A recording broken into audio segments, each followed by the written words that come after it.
Baykar has revealed a new cruise missile for use on the Turkish companies TB2, TB3 and Akinci combat drones.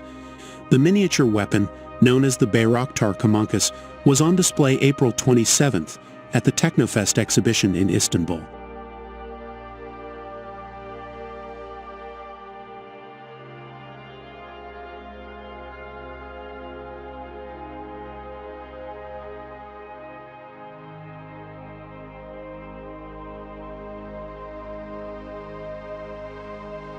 It is powered by a jet engine and has a range of 200 kilometers, 124 miles.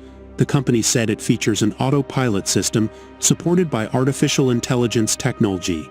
The missile can fly at a speed of Mach 0.7 and carry a 30-kilogram, 66-pound payload.